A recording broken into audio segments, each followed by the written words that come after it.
Who really owns Sabah? This question is not just a matter of legal ownership or political control, it is a question that delves deep into the heart of history, culture, and identity. This question echoes through the halls of power in both Kuala Lumpur and Manila, a persistent whisper from a complex past. It is a topic that has sparked debates, negotiations, and even tensions between these two nations, each with its own narrative and claim. For many, Sabah is simply the stunning easternmost state of Malaysia, a paradise of lush rainforests and vibrant coral reefs.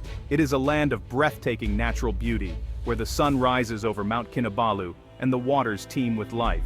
Yet, beneath this tranquil surface lies a deep and tangled dispute over sovereignty, a story of sultans, colonial powers, and a piece of paper signed over a century ago. This document, a treaty, has been the focal point of arguments, with each side interpreting its meaning differently. For the people who call Sabah home, this is about their identity, their future, and their sense of place in the world. It is about the land they live on, the culture they cherish, and the community they belong to. The dispute touches upon fundamental questions of history, identity, and justice. It challenges us to consider how history is written and who gets to write it, and it raises questions about the rights of indigenous peoples and the legacy of colonialism. Why does the Philippines maintain its claim? The answer lies in historical ties and legal interpretations that date back to agreements made with the Sulu Sultanate, which the Philippines argues still hold relevance today. How did Malaysia come to govern this territory? The story involves a series of historical events, including the formation of Malaysia in 1963, when Sabah chose to join the Federation, a decision that was supported by a majority of its people at the time. And what do the people of Sabah themselves think about this geopolitical tug-of-war? Their voices are diverse, reflecting a range of opinions and emotions, from pride in their Malaysian identity to concerns about their rights and future. To truly grasp the situation, we must set aside preconceived notions and listen carefully to all sides, the historical arguments, the legal framework, and the aspirations of the people who live in the land below the wind. Only then can we begin to understand the true essence of this question of belonging.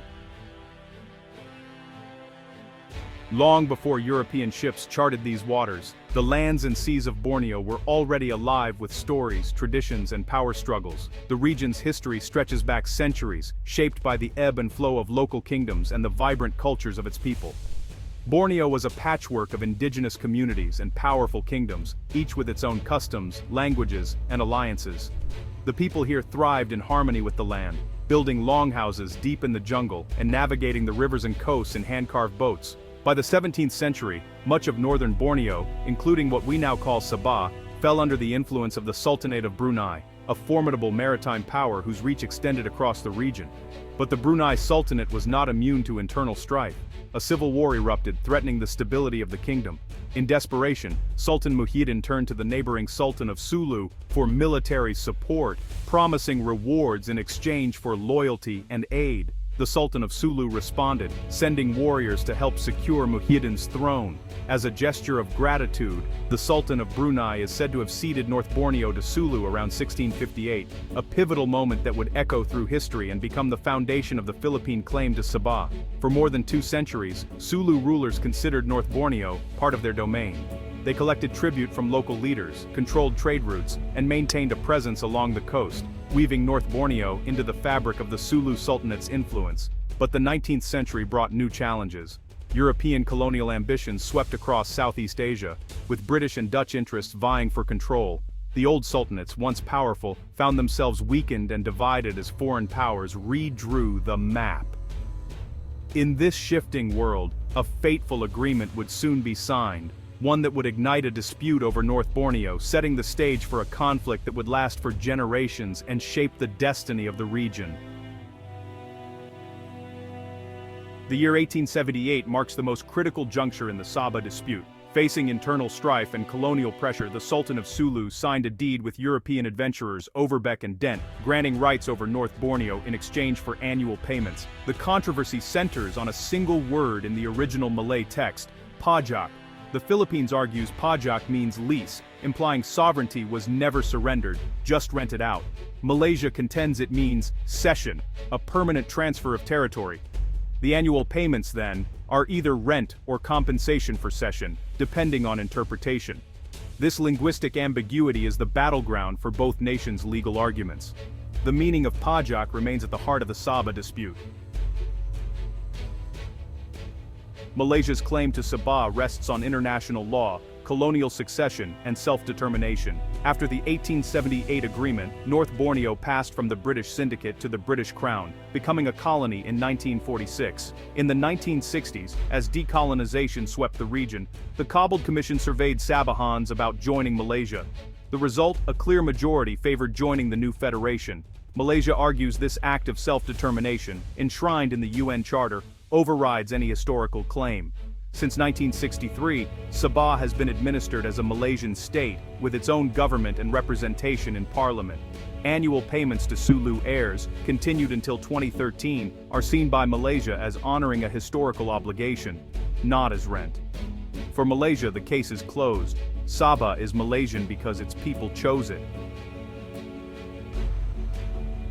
The Philippine claim to Sabah is deeply rooted in a centuries-old narrative, one that centers on the interpretation of the 1878 agreement between the Sultanate of Sulu and British representatives. According to the Philippine perspective, this agreement was not a straightforward cession of territory, but rather a lease, an arrangement in which sovereignty was never truly surrendered, only temporarily transferred. This distinction is crucial, as it forms the very foundation of the ongoing dispute.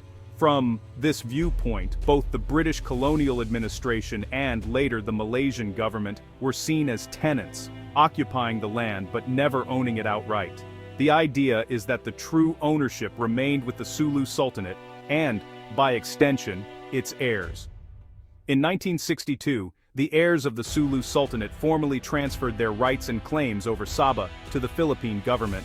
This act transformed what was once a private dynastic claim into an official national policy, making Sabah a matter of state interest and pride for the Philippines.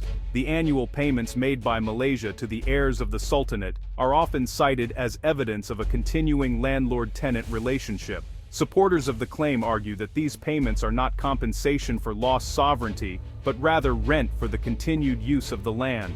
For many Filipinos, the quest to reclaim Sabah is not just a legal or political issue, it is a matter of historical justice. It represents an effort to restore a lost legacy, to reclaim a territory that was once an integral part of the Sulu Sultanate's domain. However, this claim faces a significant challenge in the modern era: the principle of self-determination. The international community, including the United Nations, upholds the right of peoples to decide their own political future, making the issue far more complex than a simple legal dispute. Today, Sabah has been an integral part of Malaysia for over 60 years. Its cities have grown, its people have developed a distinct Malaysian identity, and the world at large recognizes these established borders. For the Philippine claim to move forward, it must not only address Malaysia's firm opposition, but also contend with the wishes and aspirations of Sabah's diverse population, people who have for generations called Malaysia their home. To understand Sabah, look beyond the dispute and see its people. Sabah is home to over 30 indigenous groups, each with unique cultures, alongside Chinese, Malay, and Indonesian communities. For most Sabahans, daily concerns, jobs, education, infrastructure, matter more than distant sovereignty debates. Their identity is proudly Sabahan first, Malaysian second. The sovereignty dispute feels distant, except during security incidents like the 2013 Lahad Datu incursion, which brought fear and anxiety. Despite uncertainty, Sabahans have forged a resilient, multicultural identity. They value peace, stability, and progress above all. The real story of Sabah is about the people who live, work, and dream there. In any territorial dispute, the most crucial question is, what do the people who live there want? Decades as part of Malaysia have shaped Sabahan identity and society. Overwhelmingly, Sabahans wish to remain Malaysian, though they seek greater autonomy and a fairer share of resources. The idea of joining the Philippines is a non-starter for most, given vast differences in culture, language, and politics. The 2013 Lahad Datu incursion hardened public opinion against the Philippine claim, turning a historical debate into a security crisis. Sabahans value the stability and opportunities Malaysia provides. Their political discourse is about rights within Malaysia, not leaving it. The people have spoken, through their daily lives, and continued participation in the Malaysian project. What if Sabah became part of the Philippines? It's a provocative thought experiment. Proponents see it as righting a historical wrong, but for Sabahans, the challenges would be immense. Integration would mean dismantling legal, political, and economic systems built over 60 years. Economic ties to Malaysia and ASEAN would be severed, risking instability and uncertainty. Control over natural resources would become a contentious issue. Most significantly, Sabahans' identity as Malaysians would be upended, likely sparking resistance and unrest. The dream of reclaiming territory could become a nightmare of governing an unwilling population. This scenario underscores why self-determination is essential for peace and stability.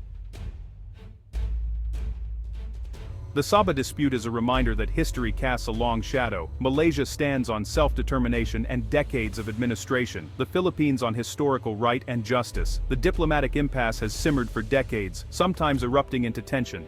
A lasting solution cannot be found in colonial documents or nationalist rhetoric alone. The will of Sabah's people must be the guiding principle. International law now values the right of peoples to determine their own future. The voices of Sabahans, expressed through their lives and institutions, are clear. They desire peace, stability, and autonomy. The true resolution lies not in a courtroom, but in the continued prosperity and self-determination of Sabah's people.